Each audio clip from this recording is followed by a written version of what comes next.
Hello and welcome to What the F*** Just Happened Today, your essential guide to the daily shock and awe in national politics. I'm Joe Amditis. Let's get to it. It's Thursday, October 27th, 2022. Welcome to day 646. The U.S. economy grew in the third quarter, marking the first increase in 2022 after two straight quarters of decline. GDP, which is a sum of all the goods and services produced from July through September, increased at a 2.6% annualized pace for the period. However, the inflation-adjusted GDP last quarter was about the same it was at the end of 2021. The Commerce Department reported that consumer spending, which makes up more than two-thirds of the economy, also grew, but at a slower pace than in the previous quarter. And investments in residential housing also fell at an annual rate of about 26%. The Federal Reserve has raised interest rates 5 times this year and is set to do so again next week and again in December as inflation remains at a near 40-year high.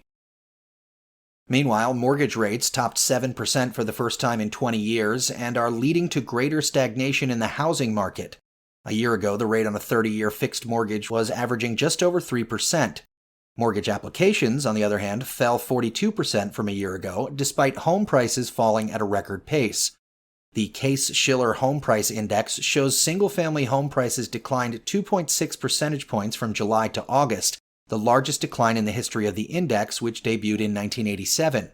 Prices, however, are still up 13% compared to a year ago. Sales of newly built homes dropped nearly 11% in September from August, the fourth time this year that new home sales fell by 10% or more from the prior month. Moving on, Americans in conservative states die at a younger age, while states with more liberal policies are associated with lower mortality rates.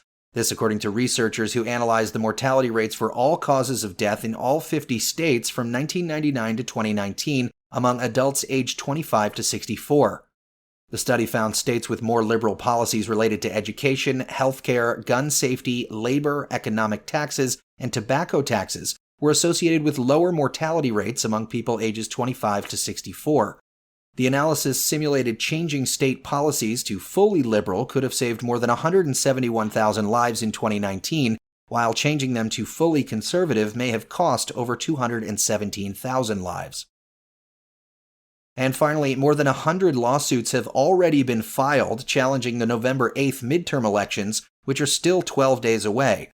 The legal challenges are reportedly largely organized by the Republican National Committee and its allies and have targeted mail-in voting rules, early voting, voter access, voting machines, voting registration, how mismarked absentee ballots are counted, and access for partisan poll watchers. Democrats, meanwhile, have focused their legal efforts on voting access and helping those who are denied a chance to vote. Meanwhile, in Arizona, 2 people armed with handguns, wearing tactical military gear and face masks, showed up at a ballot drop box during early voting last week. And in the polls, the Harvard Youth Poll says 40% of 18 to 29-year-olds say they will definitely vote in the November 8th midterm elections, on pace to match or exceed the record-breaking 2018 youth turnout during a midterm. Young voters also say they prefer Democratic control of Congress 57% to 31%, while 12% remain undecided. That's all for now. You can find the links and sources for all of these stories on the main website. And as always, visit whatthefjusthappenedtoday.com for the latest news and headlines. Until next time, I'm Joe Amditis.